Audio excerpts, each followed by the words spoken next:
Al-Fudayl ibn Iyad, rahimahullah ta'ala, says the following: "Wallahi ma yahillu laka an tu'dhiya kalban wala khinziran bighayri haqq, fakayfa tu'dhi musliman."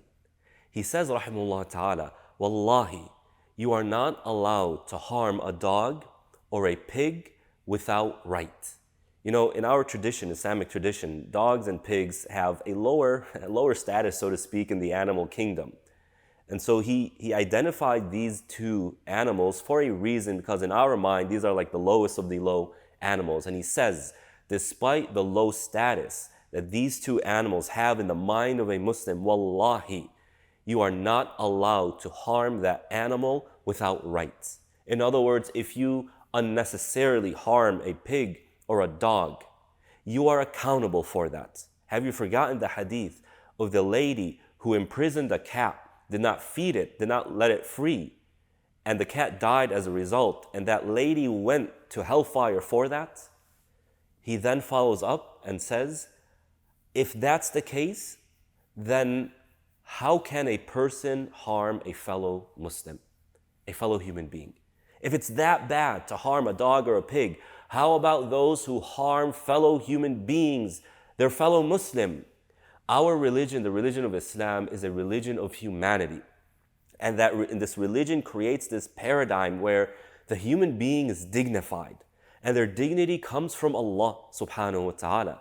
And everything about the human being manifests this idea of human dignity. And Allah subhanahu wa ta'ala says, وَلَقَدْ كَرَّمْنَا بَنِي آدَمَ. We gave dignity to the children of Adam. And therefore, it is every human being's God-given right to be dignified and respected by the fellow human being. But those who go about harming other human beings, harming other Muslims, then what do you think, in light of this, the sin of doing that is? You know, it is haram to have any sort of intimate relationship with the opposite gender except with a marriage, except in a marriage or through a nikah.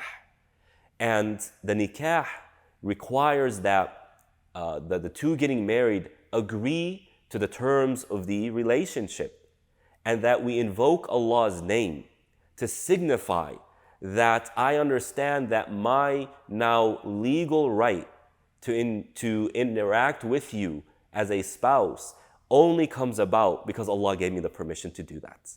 In other words, it's as though Allah subhanahu wa ta'ala is telling the husband and the wife, the only reason you are allowed to have this unique relationship with this person is because I allowed you. So this person is my servant, my creation. So treat them in such. Islam is a religion of humanity.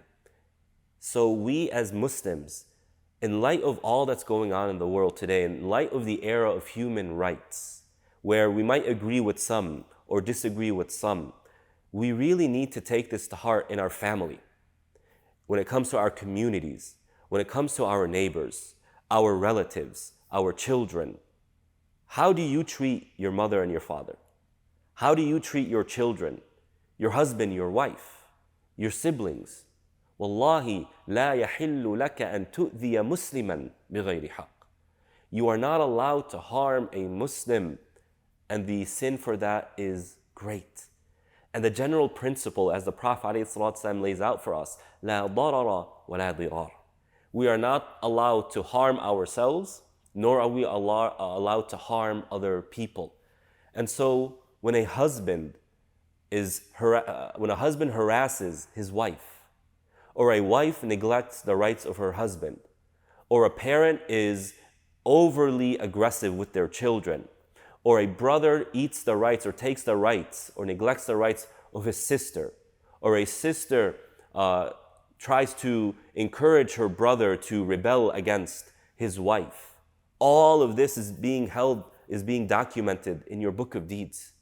And if you're not allowed to harm a dog or a pig, and harming a dog and a pig without right is a grave sin, how about the sin of those who are harming a fellow human being? لا ضرر ولا ضرار. You are not allowed to harm yourself, and you're not allowed to harm a fellow person, a fellow creature. And in light of human rights, dear brothers and sisters, we need to acknowledge that rights need to understand the human being. They are rights for the human. And if we don't understand the human, then how can we determine their rights? So the human being is a creation of Allah in the mind of a Muslim. And by merit of being a creation of Allah, they have that God-given right to be dignified. So think of your past. Think of how you've treated other people. I mean, if the Prophet ﷺ says that a person might say a word and not think twice about the word that they said, think that it's nothing, it's meaningless, yet that very word will cause them to descend in hellfire 70 years. One word can do that damage. How about somebody who's been constantly harassing a fellow Muslim? Think about your life. Ask yourself the question, have I harmed a fellow human being? And if you have, and the Prophet ﷺ says, hurry up and atone for those injustices. Undo those injustices. Rectify those injustices before the day comes where money cannot do you anything, meaning the day of judgment. This is very serious, dear brothers and sisters, but when this becomes our culture, when this becomes our framework through which we engage one another, then that is a beautiful community. That is a loving community. That is a compassionate, merciful community.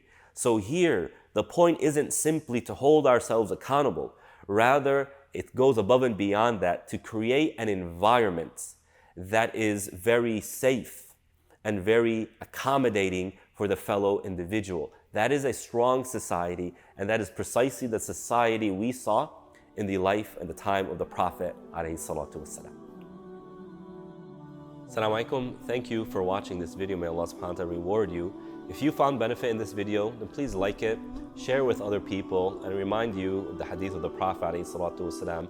Whoever guides somebody to good, then they get the reward of those who do that good, bi'idhnillahi ta'ala. See you in the next video. Wassalamu alaikum.